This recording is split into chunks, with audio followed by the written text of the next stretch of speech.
Speak now. Speak now.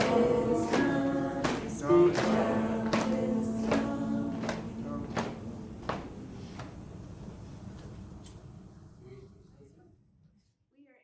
So up next, we have a very interesting project out of U of T called ReHousing.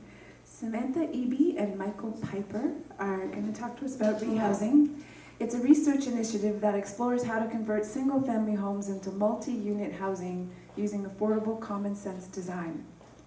Their website, rehousing.ca, is designed as a guide to help citizen developers through the early stages of multiplex development, giving them the tools and knowledge to take on their own projects. Michael Piper is the Assistant Professor of Urban Design and Agriculture at the University of Toronto and one of the co-leads of ReHousing. Samantha Eby is an architect and housing researcher and the project manager for ReHousing. Say, Sam and Michael, small-scale projects like renovations to add new housing units to an existing home or building a new multiplex are great ways for non-professional developers to make an impact and provide more housing options within our existing communities. We are excited to join the conversation at Saha's CLT event to share some of the insights and resources we've been working on. Welcome. Hi, I'm Mike. And I'm Sam. We always have this problem. Michael's voice is much louder than mine, and when we're on Zoom calls, mine disappears, so he might yell and I'll stand closer to the mic. I'll stand further away. How's that? So let's see. ReHousing is as mentioned, a research initiative, but we're in the process of starting a nonprofit. We just got some funding from CMHC, which is really exciting. And we're focused on bringing kind of design knowledge to cities, communities, and people to help them think about new ways of creating housing and addressing the challenges they confront when they may do so. We were chatting with a gentleman, a woman too. I only know his name. His name's Ray because we have his card. And he was talking about a site nearby, 18 acres, where there's an old building, I guess a factory, that's being looked at for revitalization, perhaps into new forms of housing. And while we're not going to talk about projects like that, and we may not talk about farms necessarily and how they get reused or public buildings, these are both buildings and types of land that Nikki discussed with us. We will talk about a process for reusing existing buildings to create housing. We're really interested in how we infill parts of the city that are already there rather than kind of growing out. And so we're going to focus on houses explicitly. As a little bit of a refresher, in 2022, there was a law passed that basically allows up to 3 units in any single-family home in all of Ontario. It changes from municipality to municipality, but this is a rule that applies to everywhere in Ontario. Everywhere over 100,000 people. She always knows the details that I forget. So specifically at a high level, this is about taking a home that maybe had just one family and then finding ways of adding multiple families to it. What's important is to think about how to do it. So this is actually a couple photos from my place. These are my in-laws. On the left, we built a unit on the ground floor so that they could have easy access to it. And actually that's the left. On the right is a hole being dug to provide a window to our basement where our daughter is going to move in when she starts university. And so this is a form of development that's focused on how, you're not having a developer come and do it, but you're a homeowner maybe taking your own initiative. We've done some research about this kind of stuff, reading news articles and learning about how people were creating housing not as a way of creating profit, but as a way of kind of sustaining themselves. This article is about a gentleman who created a rental unit in his basement and rented out apartments. So sorry, he was not able to afford his rent. These numbers say so. And so he created apartments and other rental units to kind of help himself pay his mortgage. And this kind of development is different than maybe traditional development processes where there's someone from the outside building housing and drawing cash from it. And instead is a type of development where a person living in the building is actually the one that you pay rent to. So it's a kind of community in itself. It's not a cooperative, but it's something in between that and, let's say, another type of development. We call these folks citizen developers. So citizen developers, these could be multi-generational housing. It could be someone downsizing and creating a unit to help cover their mortgage.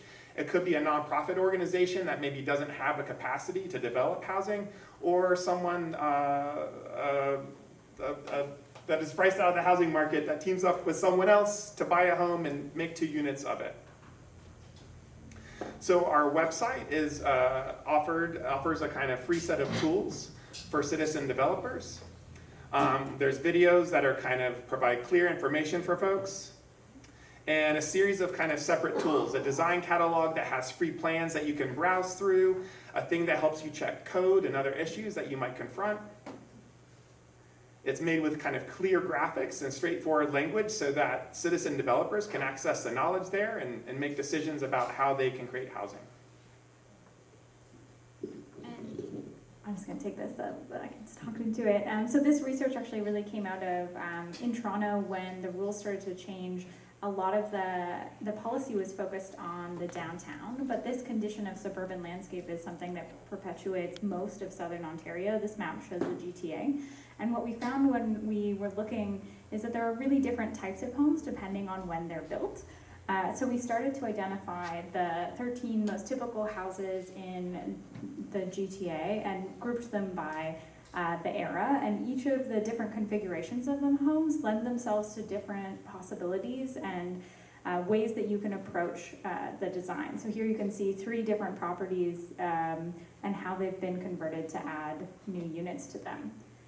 In order to make this as accessible as possible, we did this at different phases. So we have low renovations, which are only interior, medium renovations, which start to do minor additions and maybe a garden suite in the backyard, and high renovations, which are even more substantial. And not shown here, we actually have new, where you tear down the house and build a purpose-built multiplex. And so this resulted in a design catalog of over 50 different designs for multiplexes that were based on standard housing types that are really similar across Ontario, not just in Toronto. And so we're going to really quickly, to keep us under time, take you through what you'll see on our website. So we started our research the same way any homeowner would, by actually looking at real estate listings to try and find measured drawings of these different building types and understand kind of what the cost implications are. In Toronto, the prices are really crazy. And then we drew the existing house, and on each of the different levels of renovation, we've used the color orange to designate where the changes are being made. So here in the low one, there's only a few walls that are added, and we go from 1 unit with 3 bedrooms to 3 units and 4 bedrooms. And you can see by just adding a little bit of square footage, we actually get all the way up to 5 units and 9 bedrooms in a small 1-story bungalow house. And here's a kind of visualization of some of the things you can find on the website showing where there used to be a garage. Now there's a lovely little laneway suite in the backyard. We've been lucky enough to actually collaborate with a planning group at the City of Toronto and do a series of planning studies that were taken into consideration when the municipality was changing their rules. And now we're really excited to be developing an interactive platform that's going to let people type in their address. We're starting in Toronto and look at what the different possibilities are for their lot. But we're actually branching out and looking for new municipalities to work with. So if you're interested, talk to your counselors and tell them to get in touch with us. But like Michael said at the beginning, I think these ideas, while we started in Toronto, are really broadly applicable when we think about reusing the existing housing stock. These places have been traditionally spaces for one family, but for a long time have been informally used for multifamily housing. And as our populations start to grow and we consider the importance of our urban boundaries, actually infilling is a really good option moving forward. And so for more, you can check out our website, which is rehousing.ca. Everything on there is free and accessible, and the goal is to keep it that way. So